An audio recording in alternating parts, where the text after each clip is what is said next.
Welcome to the Mischief. I'm Valen, and this is Mana and Artifice.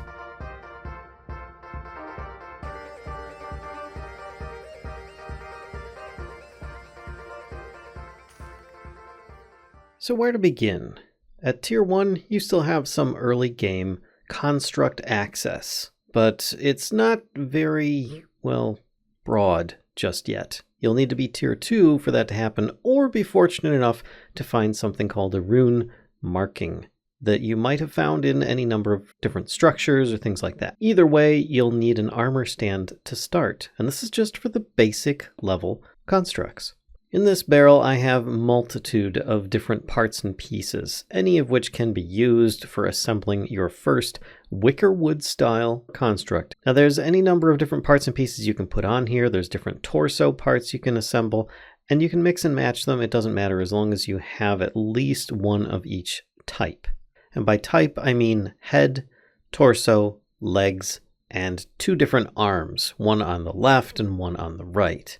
The head in your most basic style only has the basic head. The torso, on the other hand, does have the basic torso and the storage torso. The storage torso allows it to store some items on itself if it is picking things up. The basic legs just allow it a measure of mobility. It can automatically walk up 1 block heights. The arms, on the other hand, there is a bunch of them, and we've got fishing arms, axe arms, bladed arms, and hammer arms. Now the fishing one is used exactly for that, fishing. Having a multiple arms that can do this will give you no benefit whatsoever. The axe arm allows it to attack enemies with a wooden axe, as well as chop wood. So having 2 arms could benefit it in combat, but it's not going to do too much for any kind of tool usage. The bladed right arm can be used for different harvesting options as well as for attacking as if it were a wooden sword. So again, having 2 of them in combat might benefit it slightly, but otherwise it's more or less just going to be a tool. And the hammer. This is actually just a tool. You can use it as some kind of weapon, but I highly recommend that you just stick to what it's intended for, and that is for Tier 2 uses. So for the purposes of this video, we're really not going to get into this very much. Now the recipes on these are incredibly cheap. To start with, the basic head is just a log and a piece of flint. The basic torso is a bunch of hay bales and sticks. Adding on the storage torso option just adds on an extra chest. The legs are wheat, sticks, and logs. And any of the different arm parts are more or less going to be a log, stick, wheat, and any of the different tools being attached to it. And if you accidentally make 2 right arms and you wanted to make a right and a left, don't worry, you can just recraft it into the opposite style. So in this case, I'm going to make one with a grabber and one with a bladed left arm. This allows it tool use, and it can also pick things up. A grabber arm is made just with some sticks, wheat, and a log. There's no tools involved in that, and it acts basically like a hand. Now, there's another secret advantage to these tools, and that is the fact that you, being a player, can use them. So you have an infinite durability wooden sword in this case, but you can also use it for cutting trees with like the axe arm here. You can have an infinite axe or an infinite fishing rod. Just know that you can't enchant these or make them very efficient in any way because they are as they are. Infinitely durable, but yeah, that's about it. So you've got your armor stand down, you've got some parts and pieces that you can put together. Just start right-clicking them on the armor stand and they'll go into place. Put the head on, the legs, and of course, the torso. I just chose a basic torso in this case, and you think, there we go, it's done. Well, not quite. If you notice in this chest, I had something a little bit important there. Animus dust. We're going to need a piece of that just so that we can bring this guy to life. Ta-da! And don't worry, your armor stand didn't even get used up, so you can pick that up. And then you can, put it back down and make more of them if you so desire. I mean, they are really cheap. They have 5 hearts, which is 10 health. And they're pretty darn cool. They don't have any emotion or anything. These are the basic ones. The more advanced style will have a lot more options, a lot more intelligence, and a lot more durability. So now that you've made an animated construct, how does one actually make it do anything? You technically can't directly hurt your own construct, but you can do something like pour a bucket of lava down and it would probably kill it in a second or two. On the plus side, if they are injured in some way by some outside entity or source, they do have an automatically regenerating health bar. It won't outpace something like lava or fire, but at the very same time, it can make these guys last a lot longer. And it does start ticking very quickly after they've taken damage. But you're going to want this, a bell of bidding. This bell is made with a bunch of transmuted silver, string, iron nugget, and some kind of carpet. With it, you'll have a multitude of options to choose from. Pressing the Z key, you can bring up this little menu to choose from. Follow, interact, move, stay, diagnostics, eat item, and attack. By default, the construct doesn't do anything. It is nobody's construct. So you're going to want it to follow you to start with. Once you click that, you can then start walking and it will follow you wherever you like, which is pretty darn handy. It will also guard you, so if you start taking damage by an outside source, such as a spider that is provoked or just nearby, it will start attacking, though it could get injured in the process. So you probably want to help it out a little bit, maybe with some extra parts that you had laying left on the ground. But just as another thing, the different arms and stuff look really cool being held by you as well. They look like some kind of like weapon prosthetic. But having it follow you around means that it is currently under your control, or at least it will follow you around and can potentially walk up and over different obstacles without any kind of issue. They don't take any kind of fall damage, and they shouldn't drown as far as I'm aware. This style of construct is fairly buoyant as well, so it should float. But if you want to see a lot more about this thing, I recommend going down here to Diagnostics. Once you right-click with Diagnostics, you can see here it says, I've slain the vile spider boss on my way back to you. I see a spider that's a threat. I'll protect you, boss, on guard, villain, and I'll follow you and guard you, boss. Now, if you look, this is the first item that it started doing, then it attacked the spider, then it killed the spider, and it came right back to me. This is kind of a process of the last few things that it was doing and what it is potentially doing. So if you have a construct that's not behaving as it should be, the diagnostics can be very handy. It also gives you a lot of stats and information about it. For instance, the 10 health, it's got a 5 movement speed, 5 intelligence. This means how many different commands you can give it in a command station. Its armor rating, in this case, none. Its perception distance, it can see and be aware of entities and enemies in a 12-block radius. If it has any armor toughness, in this case it doesn't. The rate at which it attacks, the explosion resistance it has, melee damage, knockback, and so on. Range damage, number of inventory slots, in this case it has 0. If it had the storage capacity, it would actually have up to, I believe, this amount here that you see. Buoyancy is greater than 1, so it definitely floats. It's got a 10.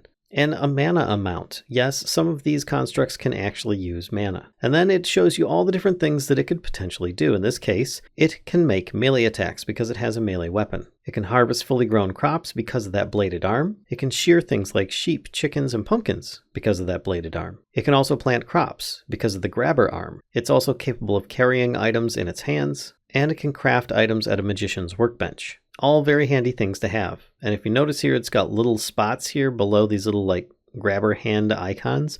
This is in case it's picking something up. For example, let's drop this string down and tell it to interact with it, and it will automatically pick up that string. Now here's another thing you can do. You can tell it to eat the item, and it is instantly deleted from your world. So be very aware of that. Telling it to interact here with this, I can then diagnostics and check, and you can see the transmuted silver is here in its little grabber hand.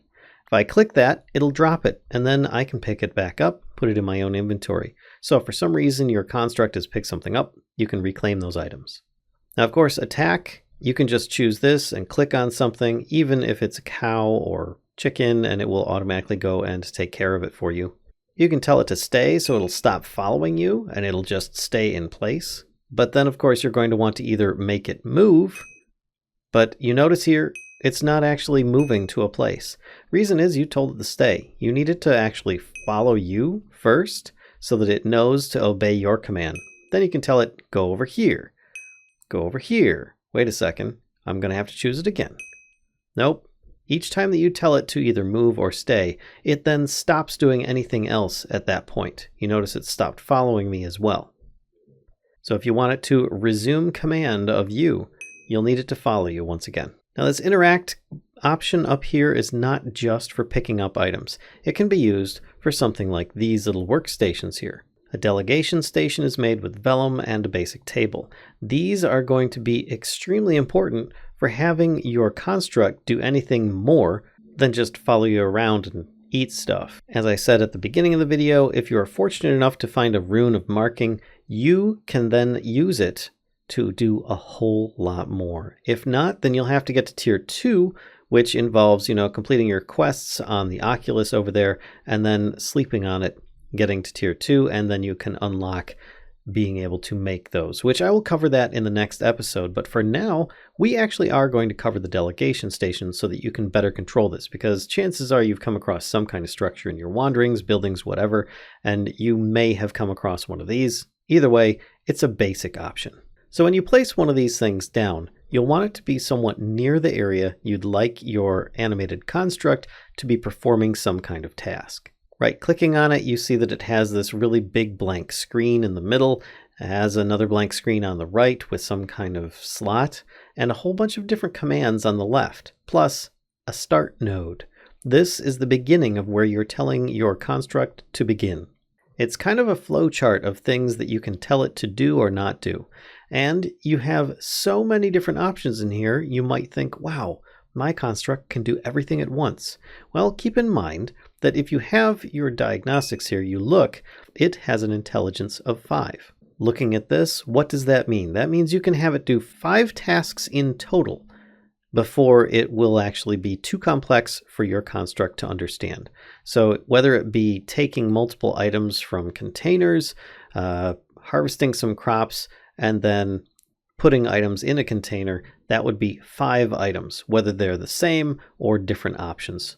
And as you notice, all I did was just left click and drag it onto the field, and it is currently now available for me to mess with. Now, just because the option to fish is in here, and yes, I could drag this on here to have it start with that, does not mean that your construct can actually fish if it doesn't have a fishing arm. So you'll want to make sure to have that. Because they're so cheap, you could probably make several constructs and have each of them do lots of little tasks, making a little workforce around your base, taking care of things for you. So let's start with some basic items. We're going to have our construct move to one location. To do so, you drag from this here, I'm holding down the left mouse button, and connecting it to this start node. You also have green and red options here. For those at the top, this represents if things succeed, go on to the next task. If they fail, go on to whatever that task is. They can both end up doing the same thing, and if they're not defined, it will automatically default to whatever is next available. If it fails, it will try to restart by default. So let's just have it do that. We'll have it move once, and in fact, we'll have it move to another spot. So if it succeeds in moving to one location, we'll have it go there. And if it fails, well, we don't mind. We'll have it still go to this next location. So how do we have it go to a location? You click on the center here, and you'll notice that this now tells you this is the item we're going over. These little hash marks at the top represent the item that we're looking at, so it tells the construct where we want it to go. And how do we do that? With our rune of marking, of course. There's no position set in it, and you notice there's a little icon here. Where should the construct move? No position set. So, if I want this construct here to start moving, let's say, there. Just by right-clicking, you'll notice that it has this little representation and a facing for where it's going to try and move to. You know what? Let's make it a little further away. Let's have it go way over here on the other side of this block. Now when I click in here and I choose this option, I can take this rune of marking, and you see it has a marked position with a specific X, Y, and Z coordinates. By putting this in here, it allows me to tell it with a ghost icon that's where I want it to go. It doesn't actually use up the rune of marking. By going to the next one, I can tell it to go to a different spot. So I don't actually need more than one rune of marking to get this guy set up. So if I put this over here, he should start walking back and forth to these. I just click on space and tell it go there. Now once it completes this, it will then start looping unless you tell it to stop or do other commands. And since I've told it to walk from one location to the other, I need to tell it to start actually obeying what's in this little delegation station. So if it's not already following you, I recommend you get it to follow you. Then you tell it to interact with this delegation station, and it will start doing exactly what that delegation station tells it to do. If you're curious about what's going on, you can always check the diagnostics. Now, if I wanted, I could drag this apart. I could actually add in another option. Clear these away just by clicking on them and have them go to this, which is a wait option.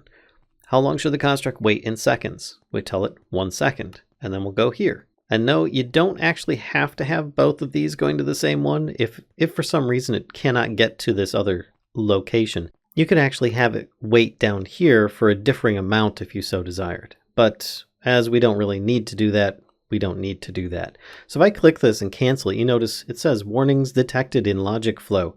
That means that there are some things on the field that aren't currently being used, or there's some kind of error with it. So let's just delete that. We don't need it. For now, we're just going to have it continue with this, and it should go from one spot to another, wait a second, and then go to another.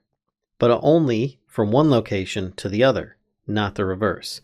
In order to do that, we would have to put another wait symbol in here, have this connect here, and then it would actually have a second wait at both this stop here and at this location at the other side. Now, these are just some really basic examples of things you can do, but you have to have a very specific logic flow for everything to work. So let's go with something a little bit more complex. We're going to tell our friend here to follow me and then interact with this delegation station, which then has it do something a little different. Walked away, came over here, clicked the button, grabbed the stone, put it back in this hopper, and then repeat. Now you can see here, there's a little bit of confusion and curiosity. What is going on here? Well, as before, we had it move. We've got it activating a block. That's what this icon is here for. This one here represents gathering items. Now, of course, the gathering block is similar to the moving to a location. You tell it this is the block you want it to activate. But the gathering of items, you can tell it in an area. What area should the construct look for items to collect in? So this is kind of like a cleanup crew. You can have them pick up things that are being harvested and so on. In this case, we have it covering kind of a square or a cube. For example, by using my rune of marking down in that corner over there, and then I use it up here, I could tell it to collect items from that location up to this location and anything in between if there is an item sitting down on the ground. For example, let's toss this down. It should actually grab items in the nearby area and put them in there. There we go. And it also put that inside, but it did not actually gather the stone that it tried to before, because there's a little bit of a problem with it. In this case, it doesn't have more than one inventory slot at a time. So it can't pick up more than one item because it only has one hand, has no backpack. If we were to have upgraded this one, it would have been able to hold multiple items, potentially put multiple things into this hopper. As it is, I'm just going to help them out a little bit, put that one in there. Continuing on, this gathering option is actually very similar to planting crops. You can tell it, if you so desire, let's put one over here, to plant in a location. There should be the construct. Where should the construct look for soil, grass, sand, soil, etc. to plant crops in? And you'd pick a location area for it to start trying to plant crops.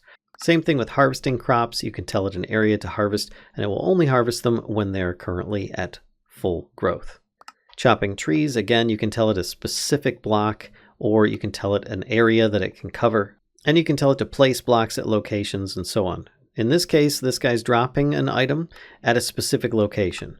So he's dropping items in that hopper. And if for some reason he can't drop an item in the hopper, I have him eating the item. But that's not really much of a problem. So this is not even being used. But we could change this so that he starts eating the item. And that's really not actually going to work, because even if I toss out extra items, he doesn't pick anything up after he empties his hand. So we'd have to put this somewhere in between. So for example, now when he picks stuff up, he's going to just start eating it, which, kind of makes a mess of things. He doesn't actually drop anything off anymore because he's eating them before he even gets to that point. Taking items from containers and so on, with all these different options that they have, you can automate them to do so many different things, especially if you have like a crew of these ones. You could have some of them chopping down trees. Then you could have them picking up the items that they drop from it and depositing them into a container, and continuing on with another group planting saplings, maybe even harvesting crops nearby. And you could even have a set fishing, and some other ones just gathering items that may be falling on the ground or nearby your area. One last thing I'm going to show you from here, if I choose take item from container and I click on this one, it's going to have a few more options than some of the other ones. In this case, we've got the Rune of Marking telling it what container it is that it's accessing and potentially what face it's accessing the container from. Then there's also this filter area or a single block filter. To give an example, we could tell this guy here to take something from this barrel. We only want it to take the animus dust out of here and none of the other items. So by clicking on here, we could tell it I only want animus dust to be grabbed from that container. The filter allows it to take more than just this one item. A filter is made from an animated quill and vellum. Using it in the world, I can control right click, open it up, and you can see that we've got lots of different options in here. You can put all the things on here that you want. You can have it grab these, and you could have it grab animus dust. So it can grab all of the wickerwood bladed right arms and animus dust that are in there. You also have the options of choosing durability matching or NBT matching. And you notice that there's no white or blacklist option on here or toggling whether to take all of these items or everything but these items. That's because it's going to be in the delegation station itself. So in this case, if I were to put this filter here, you can tell it to whitelist items or blacklist items. That's the plus or the minus. So now it will try to find these items and grab them from a chest. There we go. Then we can have them place these items into another chest. Grabbing a Rune of Marking and clicking on here, sneak clicking on here, we can tell it to use that as the location for items to grab from. And then we can take the same Rune of Marking and tell it, put those things in here for this second one, which we can then, there we go. And the warning goes away. It now is just going to try and take these items and put them in there. So all that's left to do is get this guy to follow me. Then we can tell him to interact with this delegation station. He then instantly goes over here, grabs one of the items, puts it in the hopper, goes back, continues grabbing the next item, puts it in the hopper. And as there's no more left, he just kind of sits there. And just for reference, I'm now currently in another world. I have like and subscribe over here helping us out. But delegation stations, you can use those, but there's also other options like lodestars in the future. Plus, you'll notice that these guys are looking quite fancy in comparison and have some different abilities and options that the previous construct did not. Plus, they might have been made with other stuff. Just a peek of what's to come. Plus, don't be afraid to know that in delegation stations, they don't have nearly as much as a lodestar does to choose from. So with that, I'm going to leave my little construct friend here. I'm going to do one last check on my Oculus. In this case, I completed all 19 of the tasks. And you'll notice at the bottom it says advance by resting at a bed and meditating on what you've learned. So, I hope you guys enjoyed this video. If so, be sure to give a like, comment, subscribe, and until next time, folks, I'll see you with Tier 2.